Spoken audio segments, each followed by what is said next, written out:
Kasus suap dari pengembang PT Agung Podomoro Land kepada anggota DPRD DKI Muhammad Sanusi diduga berkaitan dengan pasal pada Raperda soal kontribusi sebesar 15%. KPK sempat mengkonfirmasi hal tersebut kepada Gubernur DKI Jakarta Basuki Cahayapurnama atau Ahok soal dasar penetapan angka kontribusi itu.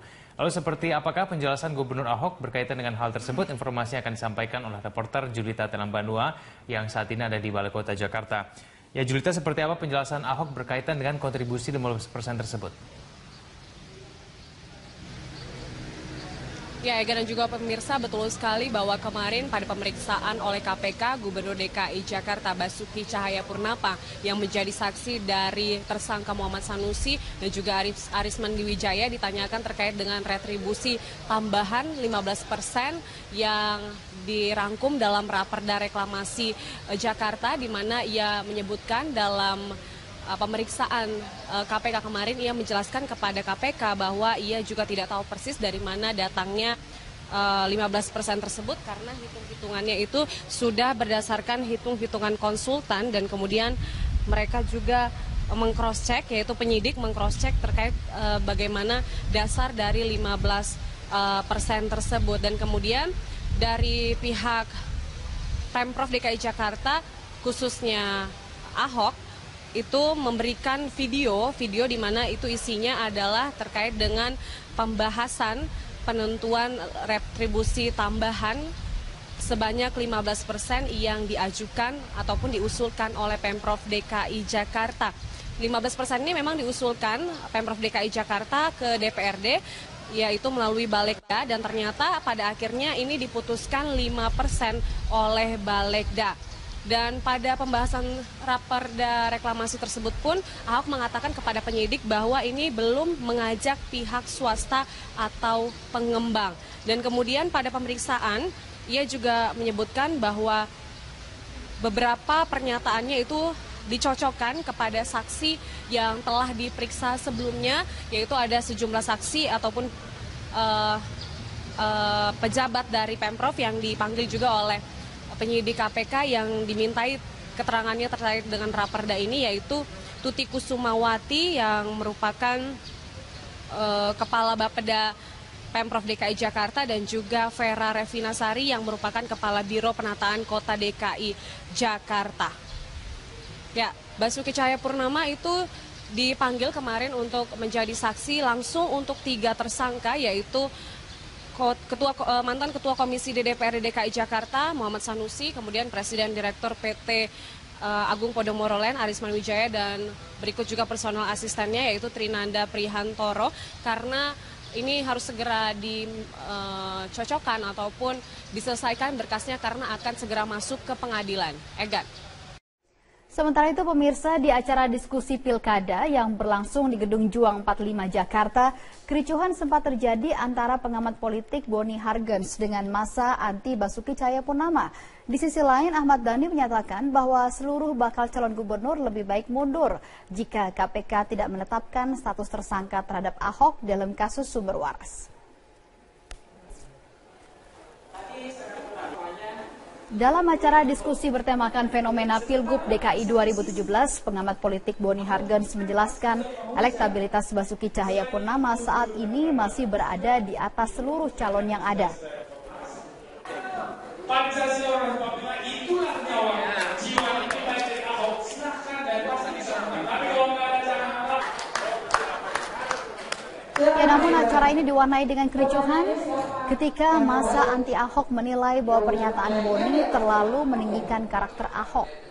Acara sempat terhenti sementara ketika Boni Hargens akhirnya keluar dari ruang diskusi. Sementara itu Ahmad Dhani menilai selama KPK tidak menetapkan status tersangka terhadap Ahok dalam kasus sumber waras ataupun reklamasi, maka dirinya menilai lebih baik seluruh calon lainnya mundur. Meski begitu, Hasnaini mengaku tetap optimis dengan pencalonannya menuju kursi DKI 1. Kalau pendapat saya, kita harus optimis karena ini ibu kota Jakarta, tidak indah rasanya tanpa seorang ibu. Jadi Jakarta ini membutuhkan seorang ibu, jadi kita maju terus, bekerja terus, yakinkan masyarakat, jangan pantang mundur, karena fenomena alam itu alam yang menentukan, bukan manusia yang mengatur. Semua sudah diatur dan takdir tidak pernah tertukar. Dan di mana takdir bisa mengatur masyarakat, hanya Allah yang ngatur. Jadi jangan goyang pokoknya. Semua ada waktunya. Semua kan ada waktunya. Semua kan ada waktunya. Kalau menurut Profesor J. Saitapi kan semua ada waktunya. Ya biarin aja dulu waktunya Ahok. Ya kan bersama Jokowi. Kalau tadi didengar statement dari Ibu Risma begitu, saya nggak mungkin meninggalkan Surabaya gitu karena sudah memiliki komitmen dengan warga Surabaya. Tapi kalau saya juga nggak mungkin nggak nurut sama ibu gitu ya. Kira-kira mana yang lebih kuat nih Mas Hanta? Iya, itu tergantung Ibu Risma tentunya. Tapi sejak awal memang kita sering mendengarkan statement Ibu Risma yang sangat sayang kepada Surabaya ya, karena sudah baru mendapatkan amanah dari warga Surabaya, itu menjadi kendala, tetapi juga seperti yang dikatakan ada pertimbangan politik kalau kemudian dalam masa PD Perjuangan ada hak prerogatif Ibu Ketua Umum kalau penugasan sifatnya kepada Ibu Risma, itu nanti akan bergantung pada perkembangan menurut saya seperti apa. Nah, cuma kalau kita lihat petanya, kalau Ibu Risma maju, ini memang ada faktor yang agak menarik ya. Kalau dalam kontestasi pilkada langsung semacam ini, pemilu secara langsung itu faktor kekuatan figur itu menjadi faktor yang sangat menentukan, sangat dominan. Bagaimana kekuatan magnet elektoralnya, bagaimana kekuatan personal brandingnya. Nah, kalau Ibu Risma yang muncul, menurut saya lebih menarik dinamikanya ketika berhadapan dengan Pak Gubernur Petahana Pak Basuki Cahayapurnama dibandingkan nama-nama yang lain, tanpa saya mengurangi rasa hormat peluang kandidat lainnya. Gitu. Kenapa Bang Hanta lebih menarik kalau di head to head dengan Ahok? Menariknya karena Ibu Risma ini dari kekuatan magnet elektoral personalnya itu agak sebangun, ada agak mirip. Pertama misalnya kita lihat keduanya adalah kepala daerah yang dalam persepsi publik dengan segala kekurangannya dianggap kepala daerah yang berprestasi. Berarti bisa membandingkan dua figur yang menarik. Beda ceritanya kalau yang hadir adalah lawannya bukan kepala daerah misalnya gitu. Itu faktor pertama. Faktor yang kedua, mungkin berbeda dengan daerah lain, di DKI Jakarta itu membutuhkan pemimpin yang tegas, yang berani, yang memiliki terobosan seperti halnya mengapa salah satunya faktor elektabilitas Pak Ahok sekarang cukup stabil, masih relatif tinggi, faktor itu. Tetapi itu juga dimiliki oleh Ibu Risma. Kita tahu Pak Ahok yang tegas, Ibu Risma juga dalam persepsi publik menurut saya juga tegas, berani, terobosan-terobosan juga banyak. Hampir mirip juga kedua-duanya. Di sana ada bagaimana proses penertiban Doli, di sini ada Kalijodo. Kira-kira gitu, banyak hal yang bisa dibandingkan. Baik. Yang ketiga, silakan. Ya. Silakan Mas. Gimana? Yang ketiga dari segi negatif ratingnya, isu-isu negatif yang ada pada figur Risma hari ini menurut saya relatif minim ya dibandingkan dengan figur-figur yang lainnya. Nah sehingga ditambah lagi kalau kita baca tren-tren hasil survei dari rekan-rekan kita lembaga survei misalnya, tingkat kesukaan, likability dari seorang Risma itu relatif tinggi. Tidak jauh beda, sedikit di atas Pak Basuki malah. Nah ini potensi, sehingga ada semacam wow faktornya, faktor kejutannya ada sedikit dimiliki ketika Ibu Risma yang maju dibandingkan yang lainnya. Meskipun rentang margin elektabilitasnya relatif masih jauh ya menurut saya dengan Pak Ahok sebagai petahana. Tetapi ada waktu, artinya bisa dikatakan ini berpotensi menjadi lawan berat bagi Pak Ahok yang sekarang sedang menjabat sebagai Gubernur DKI ketimbang nama-nama lainnya. Meskipun potensi itu ada di Pak Yusril ya dibanding nama-nama lainnya. Tapi Ibu Risma memiliki potensi lebih seksi tanda petik ketika berhadapan dengan Pak Ahok. Tapi kalau saya menyitir Andini yang disampaikan oleh Pak Ahok ini positif.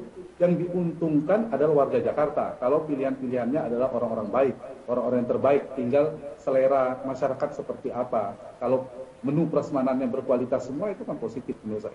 Oke, kalau kita ngomong selera masyarakat Jakarta begitu yang sudah 2 tahun saat ini ya kalau dipimpin oleh Ahok, kemudian juga mendengar, kalau lebih hanya mendengar prestasi-prestasi dari Ibu Risma di Surabaya, melihat karakter dari warga Jakarta sendiri yang didominasi oleh kelas menengah ya saat ini untuk votersnya begitu, apakah mereka cenderung akan melihat petahana atau justru melihat sesuatu yang baru, terutama ini perempuan begitu dan didukung oleh parpol? Iya, itu yang menarik. masing-masing figur punya kelebihan yang hampir mirip, tapi masing-masing juga punya kelemahan. Ibu Risma pasti akan dipertanyakan soal baru beberapa bulan menjadi wali kota Surabaya, lalu menjadi maju misalnya menjadi gubernur DKI dan sebagainya.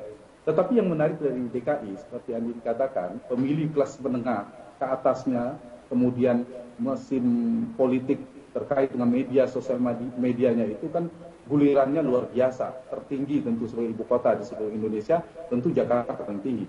Sehingga faktor-faktor itu akan menentukan pemilih-pemilih rasional yang mungkin jumlahnya tidak mayoritas, tetapi dia bisa mempengaruhi masyarakat secara keseluruhan yang lebih banyak itu, kemudian bisa menggiring opini, menggiring penilaian dan persepsi dan sebagainya. Nah, di titik itu sebenarnya ada positif. Mari kita membedah, kalau misalnya betul-betul ini terjadi ya, PDI Perjuangan betul-betul mengusung Ibu Risma. Tinggal kita membandingkan, membuka data-data Surabaya seperti apa di era Bu Risma, bagaimana kemudian DKI kemajuan-kemajuannya dilakukan oleh Pak Basuki Cahayapurnama, tinggal dibandingkan. Kemudian itu menarik, demokrasi kita lebih maju kalau kemudian yang dinilai adalah kinerjanya, yang dinilai adalah bagaimana dia sudah melakukan apa. Sama-sama, satu meskipun di Surabaya, yang satu di DKI. Ketimbang hal-hal di luar substansial, misalnya soal kinerja, soal keberhasilan dia memimpin dan sebagainya.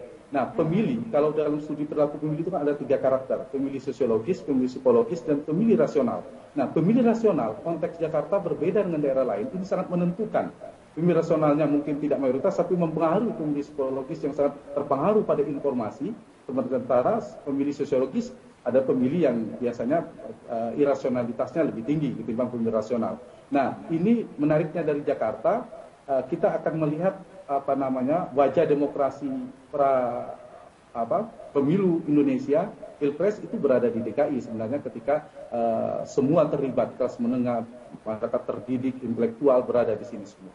Nah, Mas Hanta, kalau faktor gender, kemudian faktor ras dan agama begitu yang juga mau tidak mau memang menjadi faktor gitu ya untuk bagi pemilih. Itu masih nggak sih berperan penting untuk di Jakarta sendiri ini? Mungkin ada, kita tidak mungkin mengatakan tidak ada, pasti ada, tapi sebesar apa? Cuma tetap kalau saya ingin mengajak kita semua berpikir demokrasi kita ingin berkualitas, ingin maju, tentu mengajak untuk membedah rekam jejak, melihat keberhasilannya. Tetapi konteks Indonesia misalnya, pemilih sosiologis lah yang lebih banyak. Di Jakarta masih ada juga, seperti yang dikatakan tadi, soal gender. Kalau terjadi kan ini gubernur pertama, nantinya yang perempuan misalnya, calon gubernur yang berlaga nanti, kalau terpilih misalnya. Pak Basuki Cahayapurnama juga kalau jadi gubernur, meskipun dulu pernah, dari segi minoritas juga ini ujian demokrasi kita. Demokrasi itu yang penting basisnya meritokrasi. Kalau dia berprestasi, dia mampu, dia punya integritas yang baik, dia punya kapabilitas yang baik, memadai, leadership skill yang memadai, itu yang harus kita dorong pada masyarakat. Tetapi betul seperti yang dikatakan, realitas masyarakat kita ada yang memilih karena basis kedaerahan, ras, dan lain sebagainya. Gitu. Baik. Oke, terima kasih Mas Hanta Yuda, Sama-sama. Direktur Eksekutif Poltreking Indonesia.